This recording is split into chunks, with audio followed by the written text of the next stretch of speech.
आज हम लोग बात करेंगे वलीज़ फार्मूला के बारे में। तो वलीज़ फार्मूला के बारे में वलीज़ फार्मूला रिडक्शन फार्मूला में बहुत ही ज़्यादा इंपॉर्टेंट रोल प्ले करता है। और कभी कभी हम लोग नॉर्मल इंटीग्रेशन करते हैं तो वहाँ पर ये बहुत ही ईजी पड़ जाता है वलीज़ फार्मूला। तो वलीज़ फार्मूला से पहले फंक्शन का थोड़ा सा ओवरव्यू देना चाहता हूँ।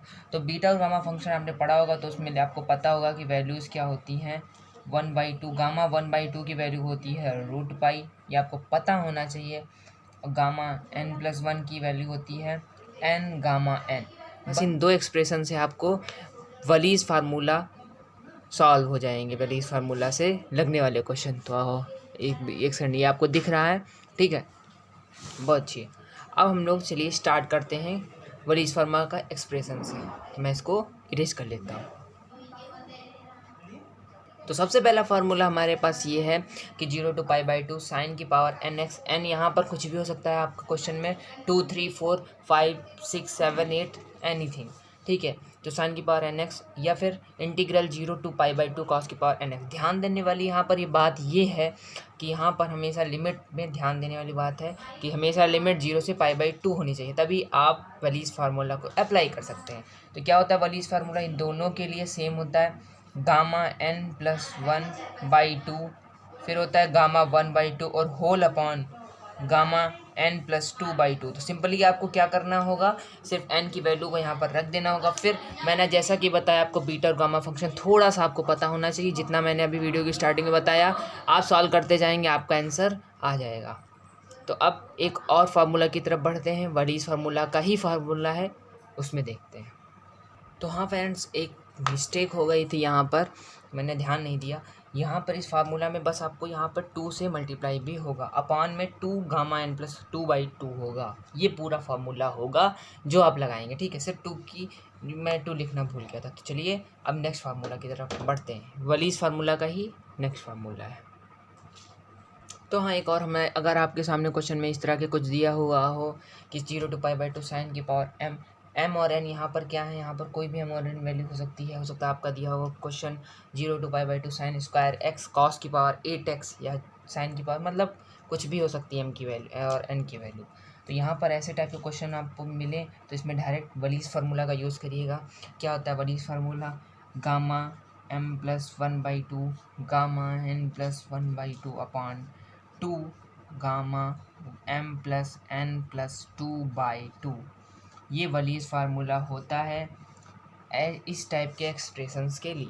तो वो जो एक्सप्रेशन आपको बताए और ये एक्सप्रेशन बताए, उन दो एक्सप्रेशन का सेम फार्मूला रहता है और इस एक्सप्रेशन का हल्का सा डिफरेंट है, बस n आ जाता है, ठीक है। तो चलिए क्वेश्चंस करते हैं कुछ। सो पहला क्वेश्चन हमने काफ़ी सिंपल लिया है। यहाँ पर हम लोग क्या डायरेक्ट अप्लाई कर देते हैं वलीज़ फार्मूला। आप लोगों को लिख भी देना बाय द वलीज़ फार्मूला। तो गामा n+1/2 होता है, तो 6 + 1/2 होगा गामा 1/2 अपान गामा n+1/2, यानी कि गामा n+2 गामा n+2/2 8/2। तो ऊपर हो जाएगा गामा 7/2 और गामा 1/2 की वैल्यू होती है √पाई अपान 2 गामा 8/2, यानी कि गामा 4। और गामा आपको एक और फार्मूला बताना चाहते हैं कि बीटा और गामा फंक्शन में गामा n को हम लोग लिख सकते हैं n-1 फैक्टोरियल, ठीक है। तो हम लोग यहाँ पर इस चीज़ का यूज़ करेंगे और ऊपर हम 1+7/2 को लिख सकते हैं 1+, और ऊपर लिख सकते हैं हम लोग 1+5/2 √पाई अपान 2। इसको हम लोग n-1 फैक्टोरियल करेंगे तो गामा n-1 यानी कि 4-1 3 फैक्टोरियल हो जाएगा। n-1 4-1 3 factorial.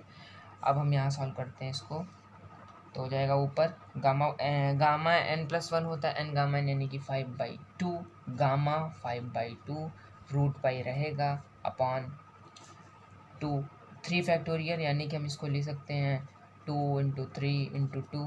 तो ऊपर हो जाएगा 5/2 अपॉन 3 जो 6 12। तो बहुत ही सिंपल होता है ऊपर। और ऊपर हम 5/2 को फिर से ब्रेक करके ले सकते हैं 1+3/2 में, और ऊपर हो जाएगा यहाँ पर 2 × 12 गामा 3 n+1 फिर से लग रहा है तो n गामा n फिर से लगा देंगे 3/2। अभी एक एक स्टेप करके बता रहे हैं, फिर थोड़ा हम लोग स्टेप हाइड भी कर देंगे, ठीक है, आपको समझाने के लिए बता रहे हैं। 12 2 24 24 2 48 तो हमारा यहाँ पर आ जाएगा गामा n प्लस 1/2। एक बार और ब्रेक करेंगे और इस बार हम फाइनल इसको ब्रेक ही कर लेते हैं। तो दिख रहा है आपको, ठीक है। तो इस बार हो जाएगा हमारा 15/48 n 1/2 और गामा 1/2 की पाई वैल्यू हो जाएगी, ठीक है। इसको हम लोग डिवाइड कर ले, 3 5 जा 15, 3 1 जा 3, 3 6 जा 18। तो हमारा कितना आया 5π/32। तो ये पहला क्वेश्चन था, बहुत सिंपल होता है। हमने कई स्टेप्स में बताया, एक एक स्टेप को आपको समझा के बताया। अब नेक्स्ट क्वेश्चन करते हैं। अब यहाँ पर आपके सामने इस टाइप का क्वेश्चन है। तो सबसे पहले आपको ये देखना होगा कि क्या ये वलीज फार्मूला के अप्लाई होने के लिए लायक है कि नहीं। तो लिमिट भी सही है, यहाँ पर x होना चाहिए वलीज फार्मूला में, वो भी है। तो यानी यहाँ पर हम लगा सकते हैं डायरेक्ट। तो फिर से लगा देते हैं, n + 1/2 और 2 + 1/2 अपॉन, पूरा इसको हम नहीं सॉल्व करेंगे, सिर्फ करके थोड़ा सा बता दे रहे हैं, और 4 + 2 n + n + 2/2, यही तो होता था। तो ऊपर आ जाएगा हमारा, आ जाएगा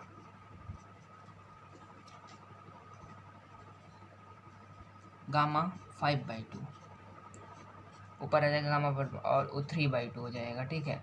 और नीचे आएगा 4 6 7 8 यानी कि गामा 4, और 5/2 को फिर से हम उसी तरह ब्रेक करेंगे 1 + 3/2, और 3/2 को फिर से ब्रेक करेंगे 1 + 1/2, और गामा 4 को 3 फैक्टोरियल लिख देंगे, और 3 फैक्टोरियल की वैल्यू होती है 6। तो हम इसको 1/6 अलग से लिखे ले रहे हैं मल्टीप्लाई में, तो 1/6, और gamma n + 1 n gamma n होता है। तो 3/2 और 3/2 फिर से आएगा यहाँ पर, चलो लिख दे रहे हैं, और 1/2 गामा 1/2। अब यहाँ पर सॉल्व करते हैं, 1/6 × 3/2, और 3/2 को फिर से लिख सकते हैं 1 + 1/2 गामा 1 + 1/2 और 1/2, और गामा 1/2 की वैल्यू होती है √π, 3 से 3 ये 1/4 हो जाएगा, और फिर से 1/2 गामा 1/2, 1/2 √π 1/8, और ये भी √π, ये भी √π, कितना हो गया पाई हो गया, और ये अपन 1/2। तो हमारा आंसर आएगा फाइनली π/16।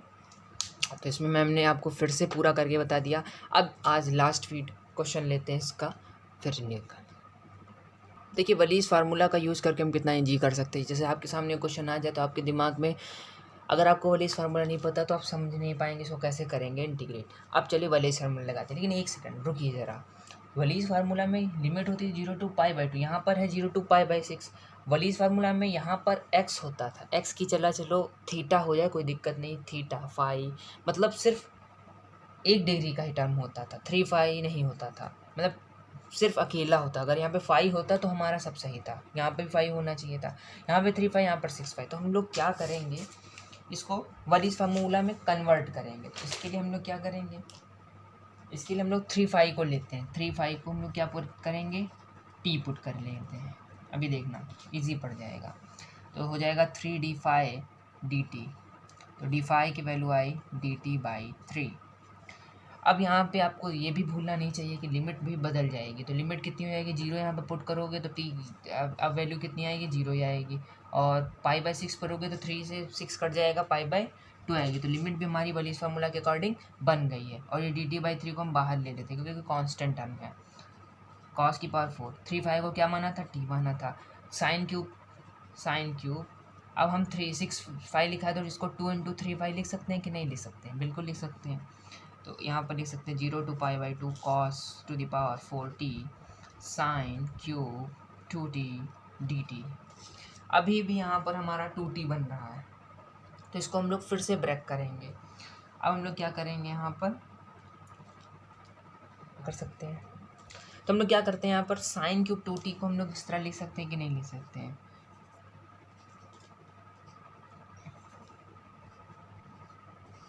0 से π/2 cos की पावर 4t साइन क्यूब, और इसको हम लोग ले सकते हैं साइन 2 थीटा का formula 2 sine theta cos cube, तो इसको हम ले सकते हैं 2 साइन t कॉस t,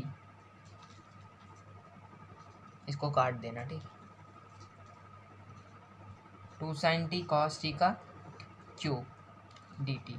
अब हम लोग यहाँ पर क्या करेंगे, यहाँ पर दिख रहा है आपको, ठीक, 1/3 0 से π/2 cos की power 4t cos cube t फिर क्या आएगा, और 8 आएगा, और साइन क्यूब टी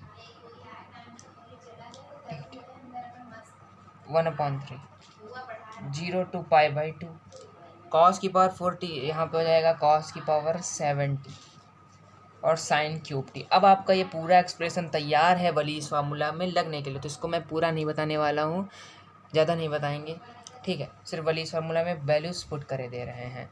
तो 7 + 1/2 और क्या होगा 3 + 1/2 और नीचे हो जाएगा 7 + 3 + 2/2। तो अब आप इसको आगे सॉल्व कर लेना और आपको आंसर बताना है कमेंट करके। ये आपको मैं चैलेंज देता हूँ कि इस क्वेश्चन का जो सबसे पहले आंसर बताएगा उसका मैं कमेंट पिन करूँगा। तो ठीक है, तो मैं ऑप्शन भी चलो दे रहा हूँ, 3 ऑप्शन दिए दे रहे हैं। इसमें पहला ऑप्शन है π/15, 1/15 और √π/, सॉरी